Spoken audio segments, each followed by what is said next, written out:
Hello दोस्तों, good morning. हम अनिल यादव अपने मैथ स्टडी 2.0 के चैनल पर आप सभी का स्वागत करते हैं। और आज हम नरेशन का पार्ट 3 लेने जा रहे हैं। तो जो भी हमारे चैनल पर नया होगा बेल आइकन को प्रेस कर लेगा और चैनल को सब्सक्राइब कर लेगा ताकि आने वाले वीडियो का नोटिफिकेशन मिलता रहे।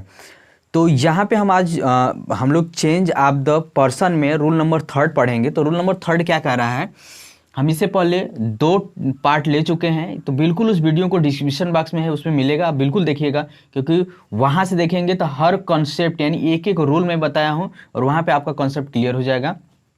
लिखा, यदि रिपोर्टेड स्पीच का सब्जेक्ट थर्ड पर्सन का हो तो इनडायरेक्ट स्पीच में कोई परिवर्तन। थर्ड पर्सन क्या होता है? आई और बी फर्स्ट पर्सन होता है, यू सेकंड पर्सन होता है, बाकी सब चीज़ें थर्ड पर्सन होती है। तो ये कह रहा है ना कि यदि रिपोर्टेड स्पीच, तो रिपोर्टेड स्पीच जो है ये वाले पार्ट है का सब्जेक्ट थर्ड पर्सन का, यानी सी क्या है आपका? थर्ड पर्सन है। तो इनडायरेक्ट स्पीच में कोई परिवर्तन नहीं था। कोई परिवर्तन का मतलब होता है कि आपका यहाँ पे मतलब कि ये आपका पर्सन में कोई परिवर्तन नहीं होगा, लेकिन टेंस में आपको हमेशा परिवर्तन मिलेगा। ठीक है, तो यहाँ पे लिखेंगे यू सेड को सेड ही लिख देंगे क्योंकि हमारे पास ऑब्जेक्ट नहीं है। इन्वर्टेड कामा को जब हटाएंगे तो यहाँ पे दैट लगा देंगे, दैट हो जाएगा। अब उसके बाद यू के अकॉर्डिंग हमको ये बदलना पड़ेगा, लिखेंगे she had written a letter, क्योंकि ये आपका क्वेश्चन है कि शी थर्ड पर्सन होगा तो उसमें बदलाव नहीं होगा। तो यहाँ पे लिखेंगे she had written a letter.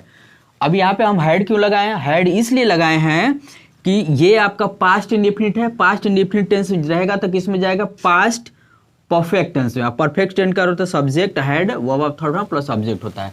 समझ पा रहे हैं आप लोग?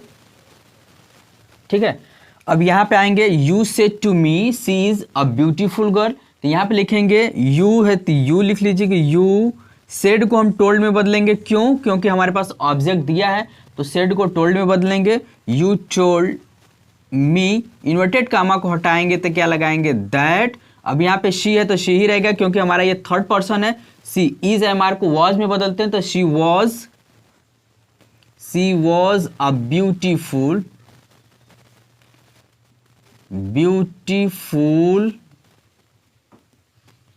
गर्ल।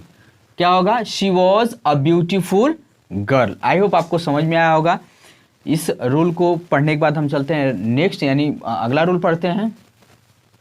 अगला रूल देखते हैं। लिखा है कि यदि रिपोर्टेड स्पीच में सब्जेक्ट के रूप में वी का प्रयोग होता है। रिपोर्टेड स्पीच कौन सा होता है? ये आपका इन्वर्टेड कामा के भीतर वाला होता है।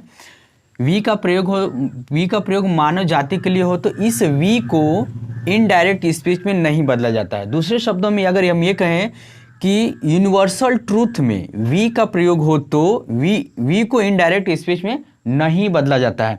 यानी कहने का तात्पर्य है कि यहां पे हम लिखेंगे दे सेड को सेड में ही छोड़ देंगे क्योंकि हमारे पास ऑब्जेक्ट है नहीं कि टोल्ड में बदलेंगे। उसके बाद यहाँ पे हम इन्वर्टेड कामा हटाएंगे तो क्या लगाएंगे? दैट। अब लिखा है we can not live without water, हम लोग पानी के बिना नहीं रह सकते। ये बात हकीकत है, यानी यूनिवर्सल ट्रूथ है। तो हम इसको लिखेंगे we can not live without water. यानी सेम प्रोसेस में होगा। क्या बदलाव होगा कि यहाँ पे इन्वर्टेड कामा की जगह दैट लग जाएगा। दूसरा देखेंगे ही सेड टू मी, यहाँ पे लिखेंगे ही सेड को हम किस में बदलेंगे? टोल्ड में। क्यों टोल्ड में बदलेंगे? क्योंकि हमारे पास ऑब्जेक्ट है। तो यहाँ पे हो जाएगा टोल्ड मी, यहाँ पे दैट लगाएंगे। इन्वर्टेड कामा हटाएंगे तो क्या लगाएंगे? दैट लगाएंगे। वी आर मोर्टल, क्या लिख देंगे? वी आर मोर्टल, यानी मनुष्य एक सामाजिक प्राणी है। वी आर मोर्टल मतलब हम लोग मोर्टल हैं, हम लोग नैतिक हैं। यानी कहने का तात्पर्य कि जब यूनिवर्सल ट्रूथ हो तो वहाँ पे वी के लिए हम कोई परिवर्तन नहीं करते हैं। जैसे ही said to me we are mortal, हम लोग नैतिक हैं, हम लोग सामाजिक हैं। इसका मतलब है ही टोल्ड मी दैट, बस बदलेगा क्या कि सेड को टोल्ड में बदलेंगे क्योंकि ऑब्जेक्ट रहेगा तब, नहीं रहेगा तो भी नहीं बदलेंगे। इन्वर्टेड कामा को हटाएंगे तो दैट, क्योंकि आपको कनेक्टिंग वर्ड लगाना पड़ेगा। That or we are mortal, देखिए वी आर मोर्टल तो वी आर मोर्टल हो जाएगा। यहाँ पे देखते हैं कि दे शेड वी आर सोशल एनिमल्स, यहाँ पे लिखेंगे दे दे सेड, क्योंकि यहाँ पे हम सेड लिखेंगे, हमारे पास ऑब्जेक्ट नहीं है, तो दे सेड, उसके बाद लिखेंगे that we are social animals. क्या लिखेंगे? We are social animals. I hope आपको एकदम क्वेश्चन समझ में आ रहा होगा।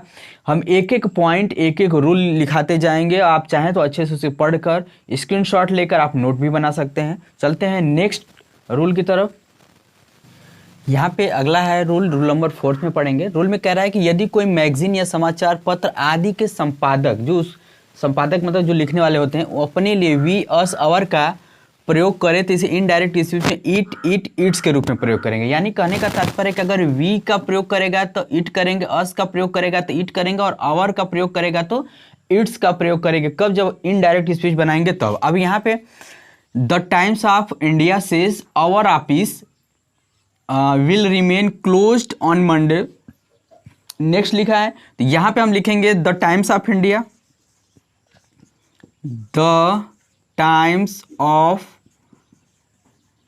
इंडिया सेज को हम टेल्स में बदलेंगे, सेज को सेज ही रहने देंगे, क्योंकि सेज को हम सेज इसलिए रहने देंगे क्योंकि हमारे पास ऑब्जेक्ट नहीं है। तो ये सेज को हम किस में लिखेंगे? सेज में ही लिखेंगे। ऑब्जेक्ट आता है तो हम इसको टेल्स में बदल देते। यहाँ पे इन्वर्टेड कामा हटाएंगे तो क्या लगाना होगा? दैट। अब यहाँ पे क्या बोला गया है कि जब वी अस अवर यूज करेगा तो इट इट इट्स लगाएंगे। तो यहाँ पे अवर है तो अवर के लिए क्या लगाएंगे? इट्स। तो हम यहाँ पे इट्स लगा देंगे। It's office will remain closed on Monday next. यहां तक क्लियर है? दूसरा देखेंगे, द हिंदुस्तान सेज, यहां पे लिखेंगे द हिंदुस्तान सेज, दैट लगा देंगे। क्यों दैट लगाएंगे? क्योंकि इन्वर्टेड कामा हटाएंगे। और वी है तो देखिए वी के लिए हम क्या बताएं? इट लगाएंगे। तो इट लगाएंगे। इट, इट के साथ आपको विल लगाना पड़ेगा, क्योंकि यहाँ पे इट जब आएगा तो क्या लगाना पड़ेगा? विल लगाना पड़ेगा, क्योंकि यहाँ पे वी था तब से लगाए थे। It will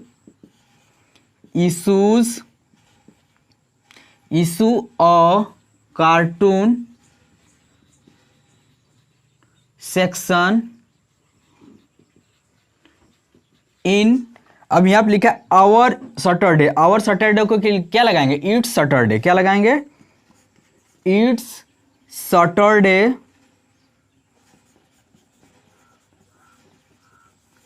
Saturdays paper. बस इसमें बदलाव क्या होगा इतना याद रखिएगा कि जहां पे वी होगा वहां पे इट लगाएंगे। कब? इनडायरेक्ट स्पीच बदलते वक्त। अस होगा तो इट लगाएंगे, और होगा तो इट्स लगाएंगे। देखिए दूसरे वाले में होगा इट, इट रहेगा तो विल, क्योंकि आई और वी के साथ ही सेल लगाते हैं, बाकी सबके साथ विल लगाते हैं। तो इट के साथ विल लगाएंगे। और यहाँ भी आवर लिखा था, आवर, तो यहाँ पे इट्स ना, यहाँ पे क्या? ठीक है, वी के लिए इट लगाना है और आवर है तो क्या लगाएंगे? इट्स लगाएंगे। आई होप आपको अच्छे से पूरा कंप्लीट मिला होगा। अब हम मिलेंगे अगले टॉपिक लेकर, जिसमें ये हम लोग चेंज ऑफ द टेंस यानी टेंस को बदलना सीखेंगे।